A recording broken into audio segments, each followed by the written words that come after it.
It's the kind of morning where everything exhales a mist. You step into the scene with quiet feet and slower thoughts, wrapped in the woolen hush of a 12th-century convent somewhere in the colder bits of northern France.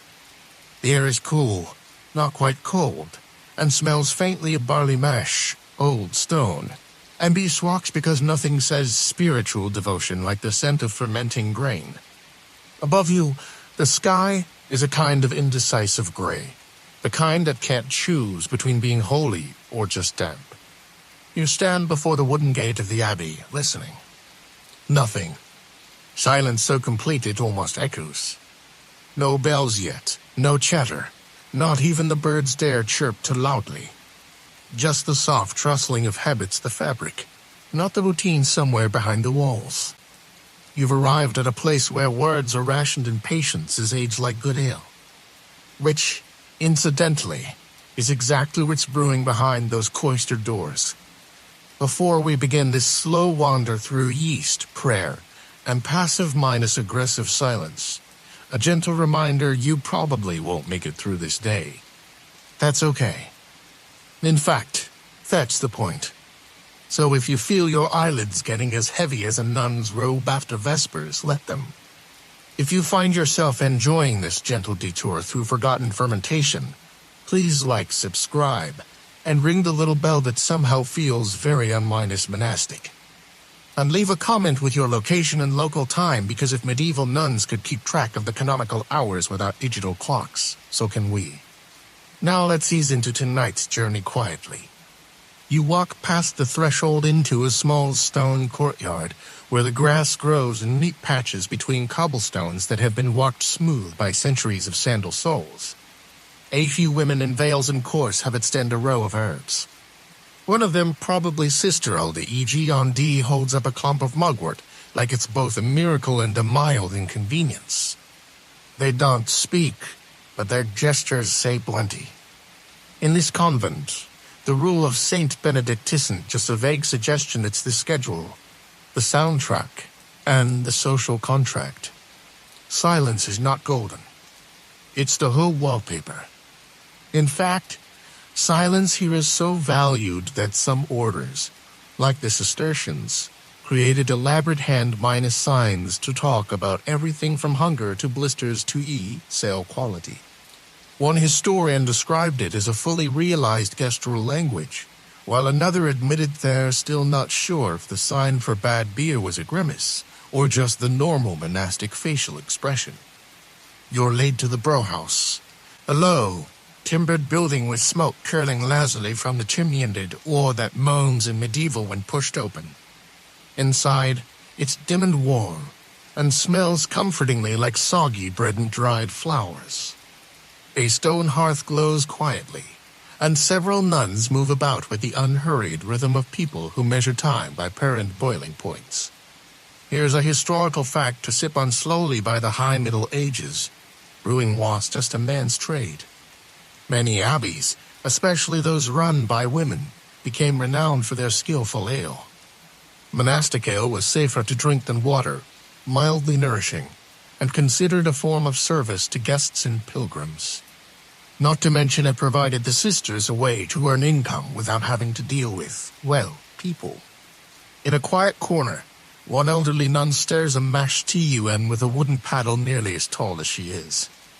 Her sleeves are rolled, her brow is damp, and her silence is so complete that even the bubbling mash seems to hush in her presence. Every motion is mindful. Every movement is part prayer, part chemistry, part stubborn defiance of modern brewing apps. And here's your cultural tidbit: some convents added herbs like rosemary, sage, or even marigold petals to their ale, both for medicinal purposes, and according to one likely under-apristic sister, for a more cheerful hue. That last part is loosely translated, of course, but the implication is clear color therapy existed long before Pinterest boards. The day hums onward in low tones and warm steam. You lean against a wooden beam, watching the nuns strain the wort, sprinkle in herbs, and mutely pass buckets with all the drama of monks exchanging existential crises through glances alone. Nobody speaks, but you feel spoken to, Outside the brewhouse, the wind carries faint whiffs of hops and wheat smoke over the convent walls, out to the muddy fields where geese honk with the self-minus importance of medieval courtiers. You follow a gravel path past an herb garden organized with almost suspicious precision and into a small cloister walk, where bees drift lazily around lavender and the sun finally decides to show up, albeit timidly. Inside the refectory, lunch is being served in almost complete silence. The only sound is the soft clink of wooden spoons on clay bowls, and the quiet splatter of something that is either lentil stew or oat porridge. Let's pretend it's the one you like bitter. The ale from earlier still fresh, still slightly warm from brewing sits in wooden pitchers beside each setting. Drinking is permitted. Speaking is not.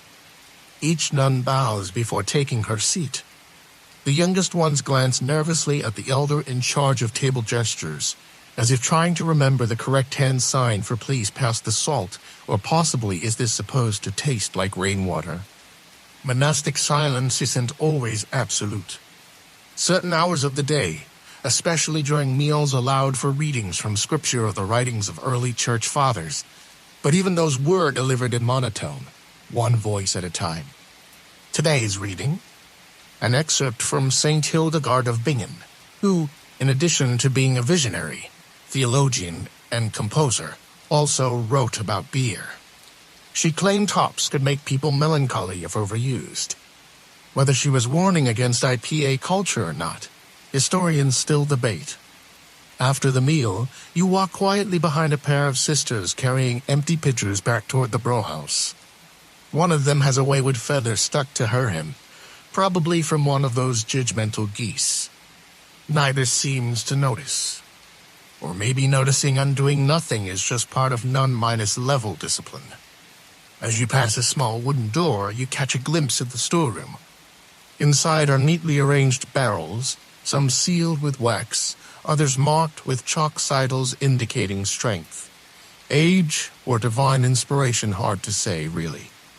Medieval labeling was exactly FDA- compliant. A more serious nun, perhaps the Cellar SS, walks you through the inventory with a glance and a gesture. You nod solemnly as though you've just agreed on the annual barley tax with a shrug.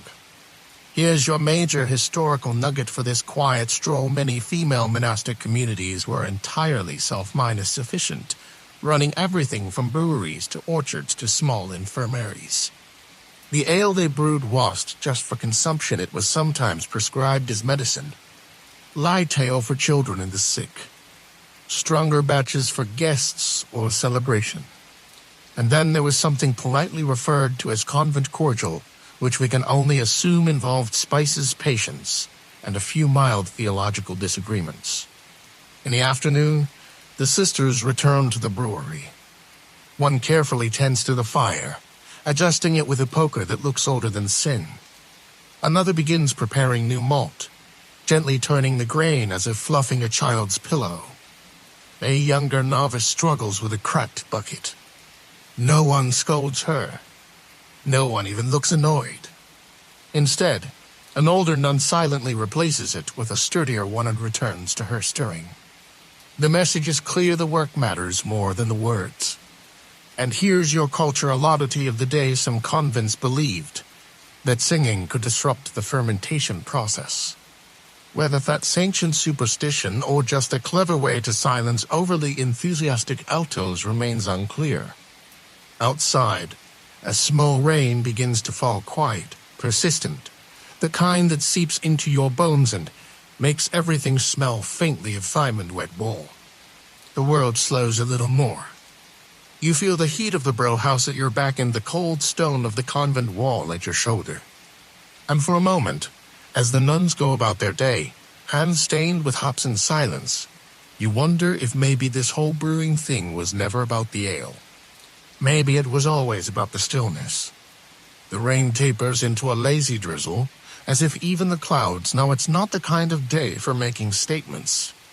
You linger beneath the covered cloister, watching tiny rivulets collect on the edges of stone archways. The abbey breathes around you in muffled rhythms, footsteps on wet tiles. The muted knock of wood against wood, the flutter of a sparrow trying to figure out the acoustics of an echoing corridor. Everything here seems to happen half a second slower than expected, as though time has agreed to walk barefoot. You follow the sound of a distant bell, not loud, just persistent enough to tickle the edges of attention until you find yourself in the scriptorium. You weren't planning to stop here, but then again, this whole journey is more stumble than itinerary. The room smells of ink parchment, and the eternal tension between discipline and neck cramps. The scribes, yes. Nuns can be scribes who are hunched over their desks, with a kind of devotional intensity usually reserved for tea steeping or avoiding eye contact with authority. One sister dips a quill into a pot of walnut ink, draws a precise loop, then pauses to blow gently on the parchment. You notice the page shifts, copying includes a prayer for patience, which is ironic considering how many drafts it probably took to get the margins aligned. A sleepy little cat coils beside a stool, ignoring you with professional detachment. It may be the most judgmental member of the Abbey. Here's today's historical detail worth bottling during the Middle Ages. Women in religious orders weren't just brewing beer, they were also preserving texts. Some convents housed vast libraries, and a few even taught Latin to girls from noble families. In fact, convents were one of the few places where a woman could access education without needing to marry or bleed in battle. Your obscure fact for this stretch? Some nuns illustrated their manuscripts with tiny drawings of rabbits jousting, snails attacking knights, and monkeys in ecclesiastical robes. Scholars still debate whether these were symbolic warnings, private jokes, or just the medieval version of doodling during a Zoom call. You exit the scriptorium in silence, nodding politely to the cat, who does not return the gesture. Outside, the smell of fresh mash leads you back toward the brewhouse. It's warmer now. Inside, steam curls like incense from copper kettles, and the nuns move in patterns that resemble dance if dance had a liturgical approval process. A small wooden spoon is passed hand to hand. One sister dips it, tastes, nods, then silently hands it off. It's like watching a game of theological charades, no winners, no audience, just the gentle performance of labor done well. You notice one nun with soot on her cheek and a glint of mirth in her eyes, as if brewing ale might just be her preferred form of divine mischief. She stirs like a woman who solved the riddle of fermentation and intends to take it with her to the grave, or at least to Vespers. You don't say anything. No one does. But in that moment, 100 small gestures are louder than conversation. Afternoon spills softly into evening, like warm ale into a carved wooden mug. The sun slants golden across the courtyard, turning puddles into mirrors and the convent stones into embers. You pause by a fig tree more symbolic than fruitful intake in the quiet choreography of evening routines. A bell tolls once, then again. It isn't urgent. Nothing here is. Eventime seems to have joined the order. You follow the scent of toasted grain to the far edge of the Abbey grounds, where a smaller structure leans with the modest pride of a building that knows it's useful. This is the malt house. Inside, the air is thicker, sweeter, warmer, and far less poetic. Barley dries on wide trays, and the heat makes your face flush as if the walls themselves are remembering summers past. A novice tends the trays, turning the grain with a wooden rake as if fluffing a particularly fragile mattress. She's young, maybe 14, with the kind of concentration usually reserved for soup recipes passed down in whispers. You almost feel the urge to compliment her, but you remember the rules. Instead, you settle for an approving nod that hopefully translates to excellent grain agitation, sister. Here's your historical fact: to steep in malting was crucial for brewing in the medieval period, and required meticulous temperature control, something hard to achieve when your thermostat is a fire and your insulation is hope. It was also one of the earliest chemical processes understood on a practical level by non-minus alchemists. Monastic brewers were, in a way, silent scientists with prayer beads in the East cultures. Obscure tidbit: Some records indicate that certain abbeys encouraged the use of blessed malt, grain that had been sprinkled with holy water and prayers to ward off spoilage. Whether this actually worked or just made the grain feel more valued is unknown. You step outside as dusk begins to drape itself gently over the abbey like a woolen shawl. The last of the sunlight filters through ivy-covered arches. You hear distant chanting faint, disciplined, like voices trying not to wake the moon. It's not entirely silent, but it's close. The kind of sound that makes your thoughts slow down just to match the rhythm. You follow it to the chapel, where the nuns gather for compline, the final prayers of the day. Their silhouettes glow in the candlelight, heads bowed, robes pooling like soft shadows on stone. No one looks around. No one checks a clock. The prayers begin with a single tone, low and calm, and ripple outward like the surface of a still pond touched by wind. You sit quietly in the back, unsure if you're meant to be here, but grateful nonetheless. The ale, the grain, the gestures, the silence, it all folds into this moment, this exhale at the end of a quiet day. Somewhere behind you, a door creaks. Someone leaves. Or maybe someone arrives. It's hard to tell in the half-minus light. Maybe that's the point. And just before the last candle is snuffed, just as the shadows lean in close to listen, a bell tolls once more, not a command, not an alarm. Just a reminder. The day is done. The silence, however, continues. Morning again, though you'd swear it never fully left. The light here doesn't try so much as it stretches slow, golden, and vaguely apologetic. You awaken to the soft rustle of habits, the shuffling of sandals, and the scent of something warm and slightly sour drifting through the stones. The kind of smell that makes you think of bread dough left to dream a little too long. You return to the brew house, where the nuns are already at it, measuring, stirring, whispering prayers over mash, as if they're blessing a very mild miracle. The copper kettle gurgles. A lid lifts. Steam erupts like a ghost with stage fright. No one flinches. You get the feeling these women would remain calm during a fire, an earthquake, or even the Pope showing up unannounced with wet feet. There's a silent rhythm to it all, a stir, a nod, a step back, a glance exchanged that somehow translates to, add more elderflower. It's like watching a conversation between bees. If bees brewed beer and took vows. Your historical fact for the morning hops didn't become the dominant beer flavoring in Europe until centuries after this moment. Here in the 13th century, your ale would more likely be seasoned with ghee, or you get a mixture of herbs like mugwort, yarrow, and sometimes even rosemary. Some of these herbs were mildly medicinal. Others were mildly magical. But all of them were chosen with care. Flavor wasn't just taste, it was intention. And your obscure tidbit. Some convents reportedly sang certain psalms while stirring the wort, believing it helped the ale ferment more evenly. Whether it was chemistry, divinity, or placebo is still up for debate. Historians still argue whether the songs changed the yeast, or just the mood of the brewer. You lean against a warm stone wall, watching the sun finally commit to the day. A novice slips you a warm cup of barely mine a school ale just a taste, no ceremony. It's slightly sour, faintly herbal, and somehow quiet. If ale could whisper, this one would. You drink, it's lonely. There's nowhere else to be. By late morning, the courtyard hums like a cloistered beehive.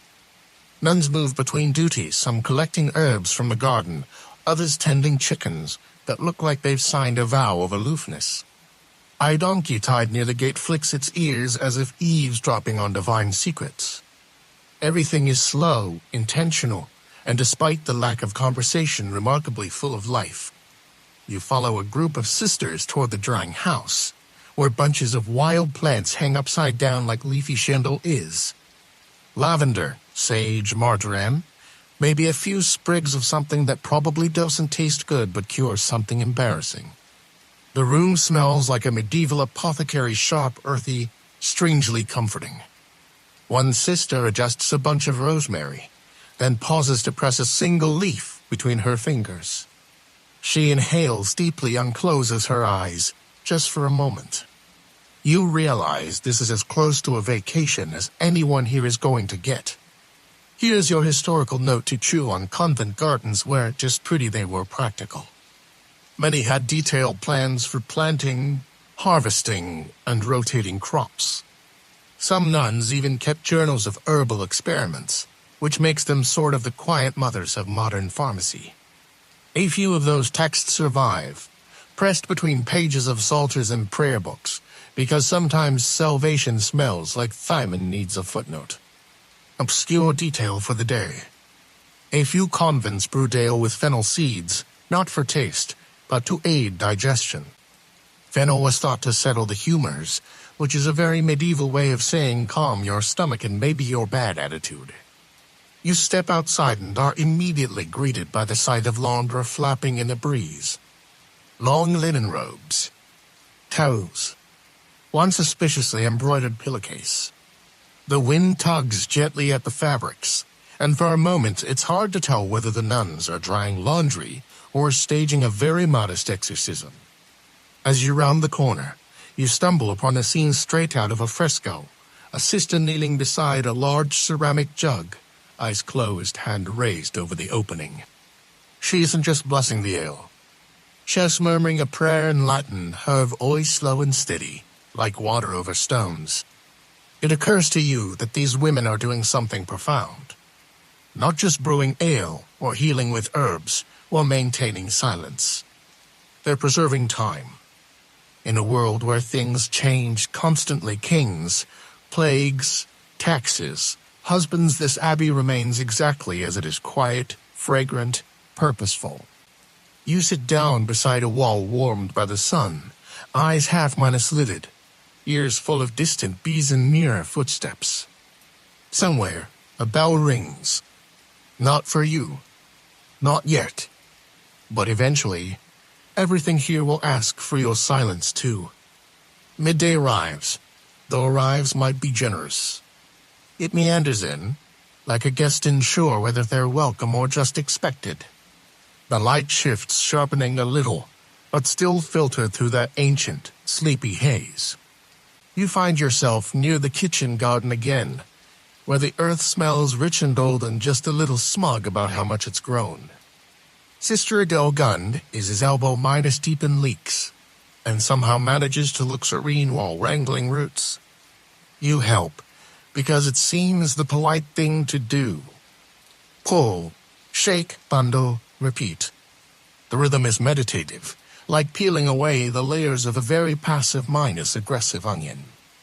You don't speak, of course, but you learn quickly the bigger the vegetable, the smaller the celebration. This isn't a place for show-minus-offs, even if your beat is the size of a newborn lamb. Now, a sip of history for your midday brain fog. Medieval nunneries, like this one, were often self-minus sufficient economic hubs. Far from being isolated spiritual retreats, they traded surplus vegetables, honey, and ale with nearby towns and even shipped goods across regions. Some ran schools, others owned vineyards. These weren't places for idle hands unless those hands were praying, and even then, only briefly. Here's your weird tidbit. Certain convents had rules about how loud a burp could be before it was considered a breach of silence. One chronicler wrote that anything louder than a bee's sigh was frowned upon. What exactly a bee's sigh sounds like remains understandably unclear. Adele Gundis hands you a wooden basket, leeks, radish greens, and something that looks like aggressive parsley. She doesn't smile. She nods. Around here, that's practically a party. You walk the path back toward the brew house, trailing dirt and the scent of wild onion. Remember the stone bench you sat on earlier? It's back. Only now it's shaded by a tapestry of drying hops strung above like leafy bunting. Use it again, because again, there's nowhere better to be. Across the yard, a small novice is carefully crushing herbs in a worn mortar. Her posture is solemn, but her rhythm slightly off minus beat, like a monk with two left hands. She glances at you, blushes, and quickens her pace.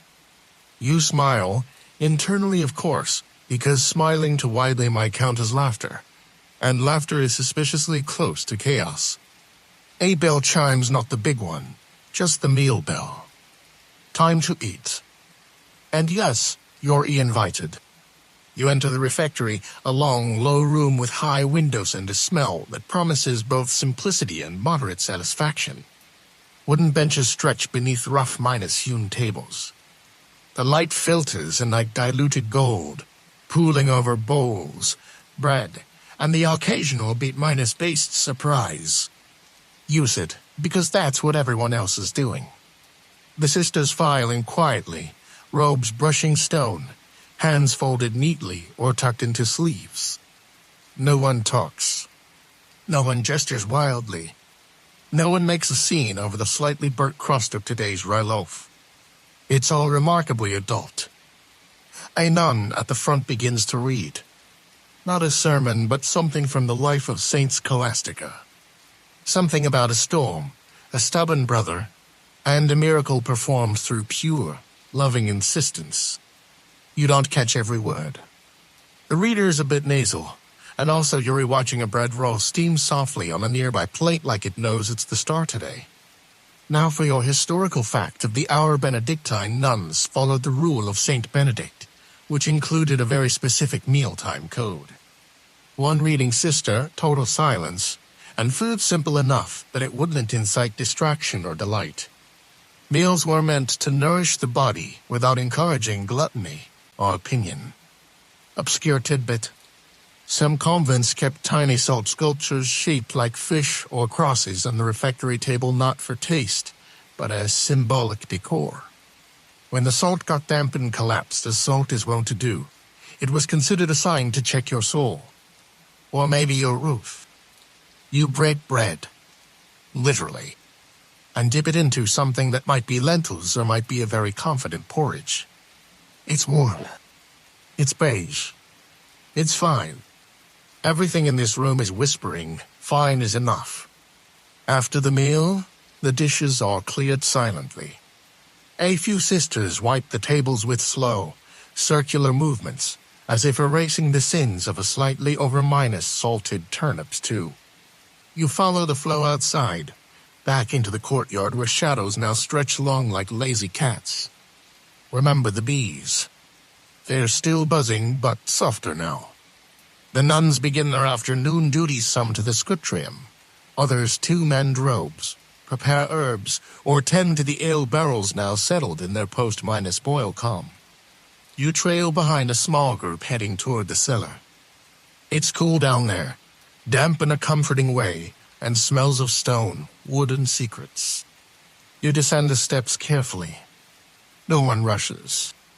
And just before the door shuts behind you, you catch a final glance of the sun bathing the old bricks in gold.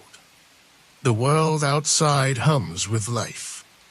But here, inside the stone and silence, life hums just the same, quieter, yes, but no less full. The cellar embraces you with a kind of hush that feels ancient thick stone walls, old wooden beams bowed with centuries of quiet. It's colder here, but not unfriendly. Like the inside of a loaf of bread just before it's baked. Damp, still, and waiting. Barrels line the walls rounded, banded with iron, marked with chalk. Some bear inscriptions you can't read, but one has a crude little drawing of what appears to be a smiling frog. You're not sure whether it's a symbol of quality or a silent protest. The nuns move with practiced ease. One carries a copper ladle. Another holds a bundle of dried herbs. A third quietly holds a large jug of yesterday's wort with all the enthusiasm of a librarian returning overdue scrolls. No one speaks. But there's a rhythm to it all, a choreography built over time like watching trees sway in perfect, slow agreement. Here's your historical fact. Medieval nuns were often among the most precise brewers of their time. Their brew houses were equipped with temperature-sensitive techniques. Primitive, yes, but clever. They used stones to judge boiling points, timed infusions by prayer cycles, and relied on the same instinct you might use when deciding whether your tea has steeped too long. Except their tea could get you tipsy. And now your obscure cultural tidbits. Some convents, particularly in the Low Countries, added flower petals to their beer not just for taste or color, but because they believed it brought blessings. Calendula, marigold, and occasionally rose. A good batch of nun-minus brewed ale might literally smell like a prayer in bloom. You help a nun tall, thin, her expression somewhere between serene and, "I haven't slept since Lent," lift a barrel onto its side. She nods. You nod. It's a whole dialogue. Historians still debate whether all these cellar practices were standardized or if each convent brewed by intuition and seasonal vibes. Either way, the results were consistent enough to keep the monks next door politely jealous. Someone lights a taper. The flame flickers along the stone walls, illuminating a painted carving St. Bridget, patron of brewers, holding a small vessel of ale like she's about to offer it to you personally. Her face is gentle, and possibly a little buzzed. You sit on a low stool, watching the liquid pour from barrel to cask. It's cloudy, golden, and smells like grain and something faintly floral. A silent taste test is performed. Eyebrows raise. A nod. It's good. And then nothing. Just the quiet of the cellar. Just you, the nuns, and the slow drip of history still fermenting in the dark. You return to the upper world blinking, as if light has become something new again. The sun leans low, casting gold across the cloister arches. Everything looks like it's been dusted with old parchment, warm and delicate. Evening duties hum to life. You trail behind Sister Imelda, who walks as though each step carries a small psalm. She leads you toward the herb garden, where rows of lavender, sage, and mint stand in sleepy formation.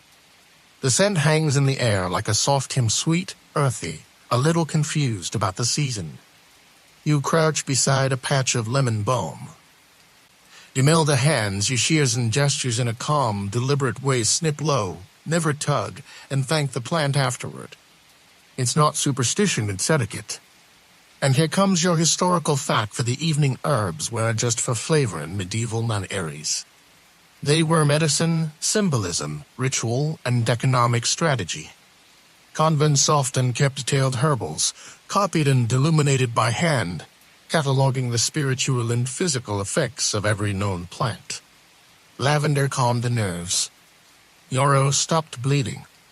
Wormwood was complicated. For your obscure tidbit, one German convent believed that whispering prayers to herbs while harvesting them increased their potency.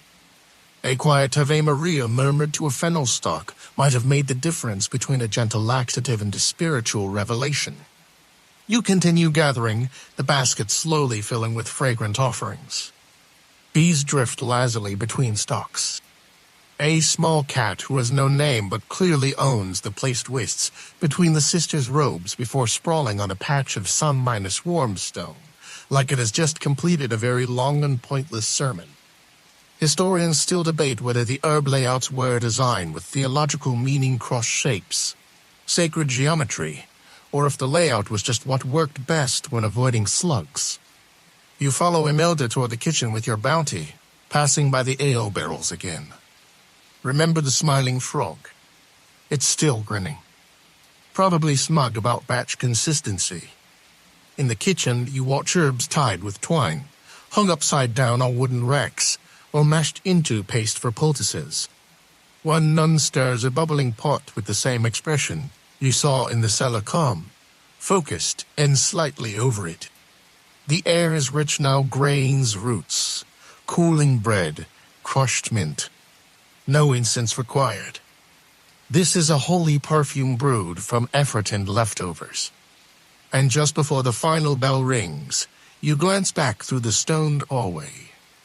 The sun has vanished behind the trees, and everything, the herbs, the barrels, the silent smiles, the flowers drifting in ale fuels wrapped in amber. Evening thickens like a woolen cloak.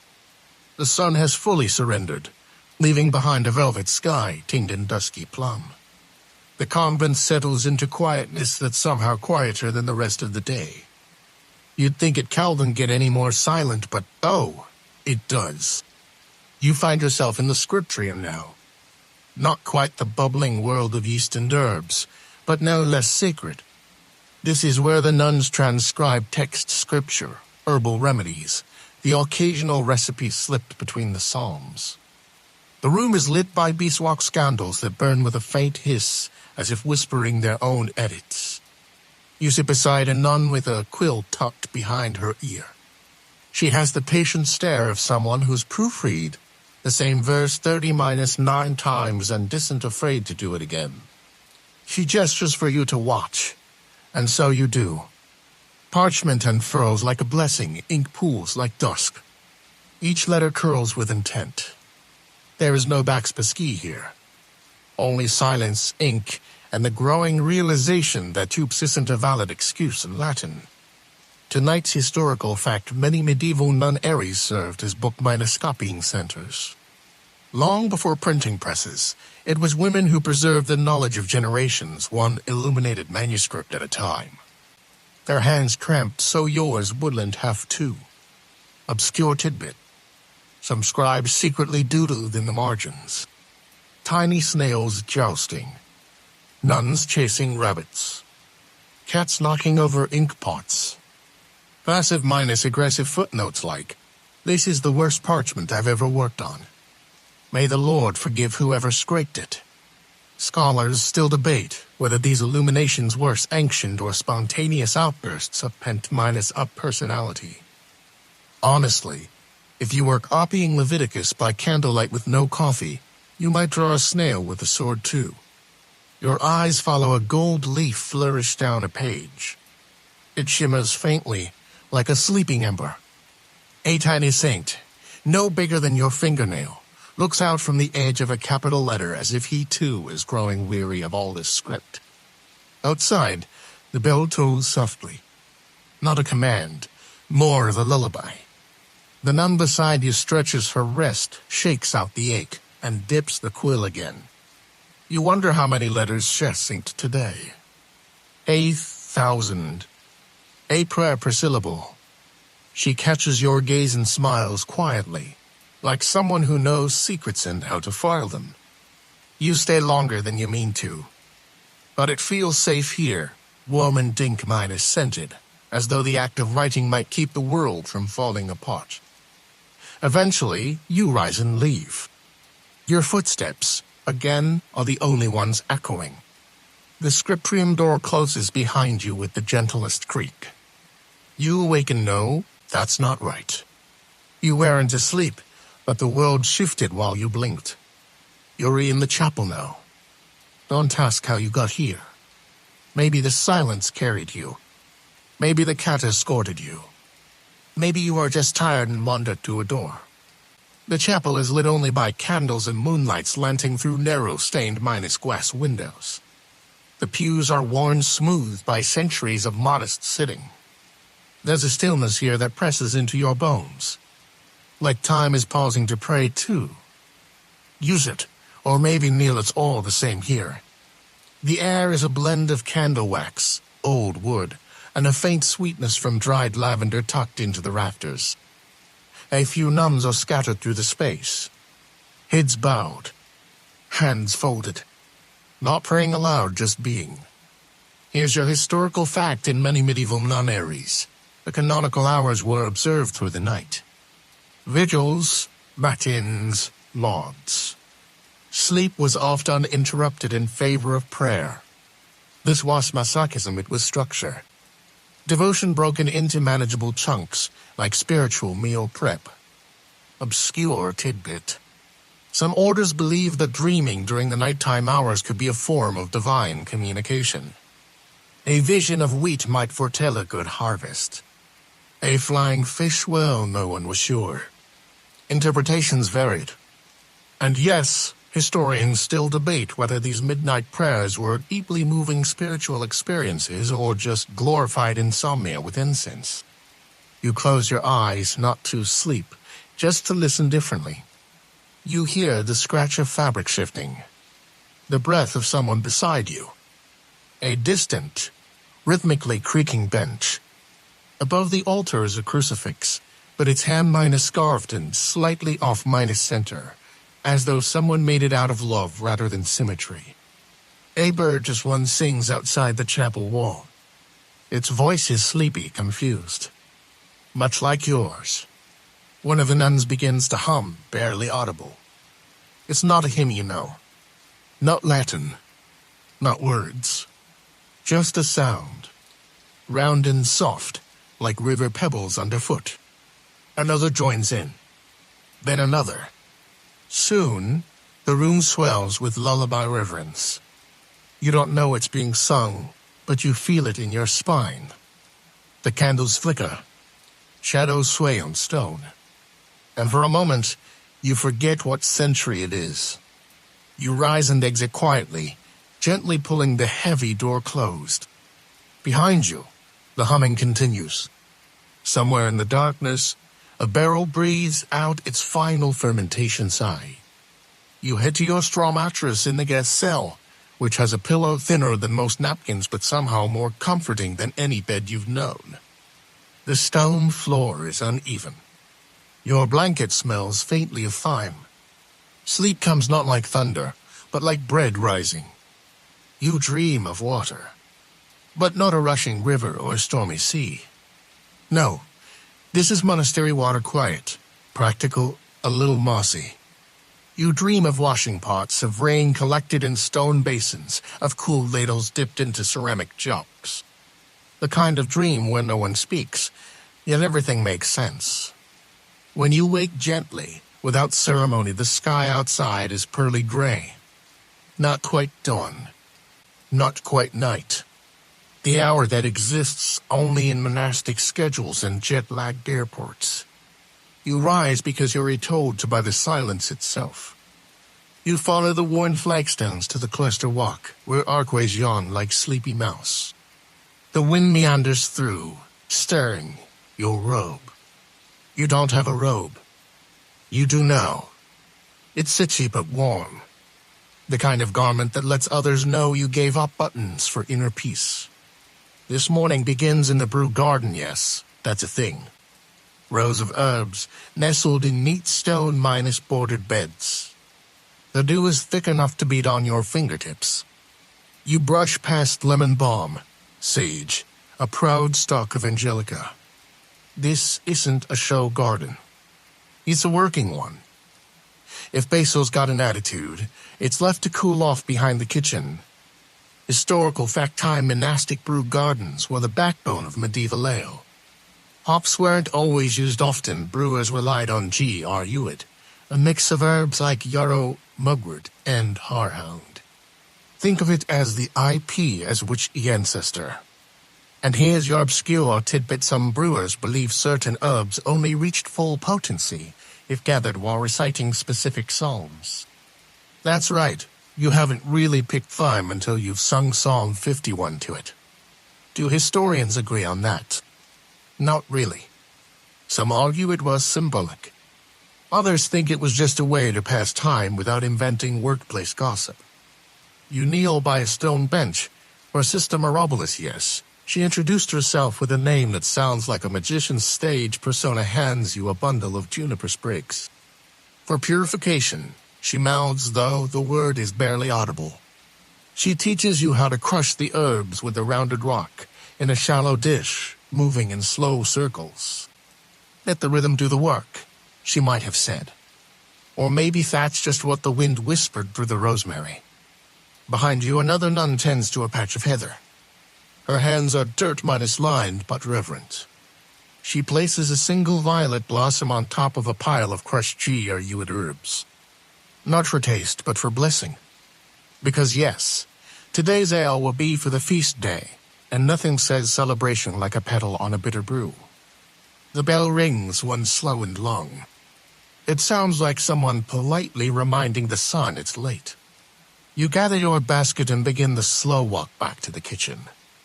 Along the way, you pass the same cat from earlier, now curled into a ball beside a warm stone. It opens one eye. Judging you? Probably. This is a good moment to remind you probably won't make it through this day. Not from fatigue, but from an excess of serenity. Back inside the bro house, warmth clings to you like an old friend with slightly sticky hands. The hearth has been ray-lit. The fire pops with sleepy defiance, and the scent of steeping herbs has overtaken the room like an herbaceous goo. You place your crushed G-argument into a linen pouch, tying it off like a sachet. The brew nun, whose actual name might be Agatha but who you privately call Mother Ferment, drops it into a steaming cauldron with all the grace of a sacred ritual. Steam billows. Your glasses fog. Wait, you don't wear glasses. Or do you now? Now the barley infusion is poured in thick, cloudy, golden minus brown. It churns with promise. The entire process feels less like cooking and more like alchemy on vacation. Here's your historical fact: medieval ale, unlike modern beer, was often uncarbonated and consumed fresh, usually within days of brewing. It was cloudy, low in alcohol, and safer to drink than most well water. In fact, children drank it. Elderly nuns drank it. Even judgmental cats occasionally dipped a paw. And now for your obscure gem, some monastic orders added eggshells to the wort to clarify it. Others whispered charms over the cauldron. One particularly eccentric abbess once brewed a batch only during thunderstorms, convinced it summoned divine yeast. Do scholars agree? Not exactly. Some say these were metaphors. Others suspect they were just really bored and really superstitious. Mother Fermentaire gives the pot a final stir. The wooden spoon is the size of a bottle. She nods at you, and somehow that gesture means, congratulations, you've graduated from novice of the stirring stick. The rest of the day sways softly around this moment. Fats are moved. Barrels are tapped. Cups are ladled. Not in chaos, but like notes in a hymn, each action a chord. As evening returns, and yes, it's already evening again, you find yourself on the convent's rooftop walkway. You didn't expect a rooftop, did you? But here it is, a narrow ledge where the wind sings in vowels. Below, the feast has begun. A small table is set with clay cups, mismatched spoons, and a loaf of rye that looks like it survived 3 sieges. The nuns gather, cloaked in twilight and faint laughter. You watch from above, quietly sipping a small cup of your day's ale. It tastes like fine barley and something else you can't name. Maybe contentment. You breathe in the cool air. The stars begin to tremble into place. One nun points upward and whispers something about Orion, though he rates she as probably carrying a cask instead of a sword. Your fingers curl around the cup. The warmth seeps into you. The silence, broken only by wind and laughter, feels earned, shared. And just before you retreat indoors, you see it a small violet blossom tucked behind Mother Fermentaire's ear. You smile quietly. It is the last morning now. You rise before the bell, the air unusually still, as if even the wind has paused to soak in the silence. The sky wears that pale blue tint of linen washed too many times. One candle flickers gently beside your sleeping mat. You did not light it, but you also didn't ask questions. That's how things work here. Outside your little cell, the hallway is hushed, not in secrecy but in softness. You make your way to the cloister one final time, your steps now instinctive, quiet as a cat's breath. You're no longer surprised by how the world has grown smaller here, yet deeper.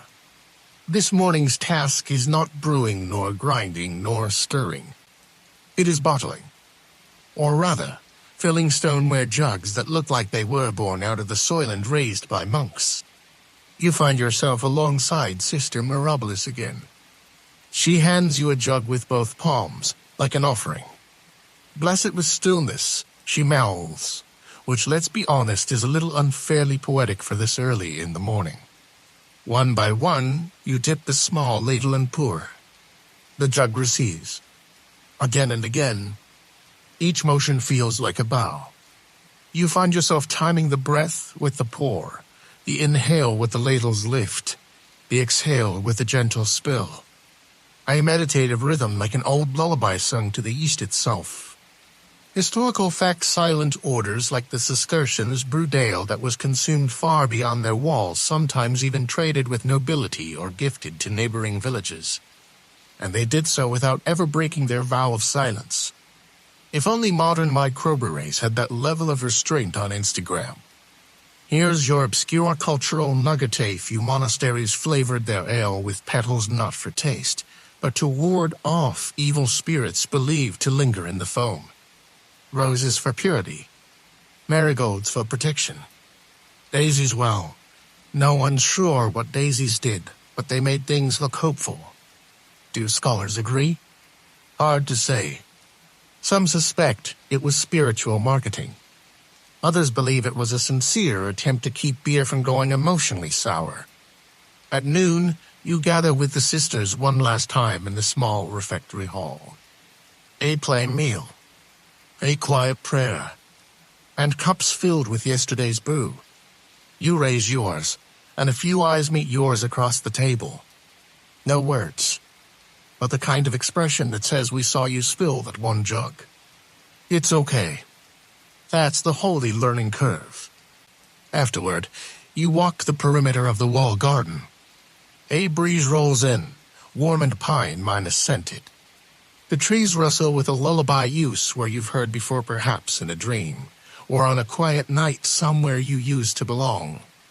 You press your palm to the old stone gate before you leave. It's smooth, worn down by generations of hands that came seeking silence and loved tasting stillness. The cat, yes, the cat again, rubs against your ankle one last time, then disappears under a bench, leaving behind a single violet petal. And so you leave. No fanfare. No trumpets. Just you walking back down the slope, the monastery shrinking behind you like a dream you already miss. Now let's ease into that gentle wind minus down. The road is quiet as you walk. The fields unfold like soft quilts, stitched with paths you almost recognize. The sun is low, its golden light slanting across stone and tree, wrapping everything in a kind of sleepy reverence. Birds call lazily from far minus off trees, but their song doesn't ask for attention, it merely exists, like the hum of contentment beneath a heavy blanket. You pass a worn fence, half minus collapsed, leaning into time. Moss has taken up residence there, and you don't mind. You think perhaps everything becomes more beautiful when it's no longer trying to prove itself useful. The scent of rosemary lingers from your robe, though the robe is gone now, isn't it? Still, you remember how it scratched your wrists in that oddly comforting way. You remember warm, bally steam and candlelight flickering across faces you never really saw, but somehow knew. You remember not the words spoken, but the spaces between them. A silence that was shared, not awkward, not empty, but full of meaning. The kind of silence that holds your hand rather than avoids your eyes. You slow your steps. You let the days lie further behind. The wind moves like a lullaby between hedgerows and hills. You take a long breath. The kind of breath that reaches all the way down. The kind that says it's okay now. You've done enough. The sky above fades gently into that soft velvet blue that comes just before dreams arrive. And maybe, just maybe, the stars will brew something for you tonight. Something made of peace, and barley, and petals. Sleep well. You've earned it.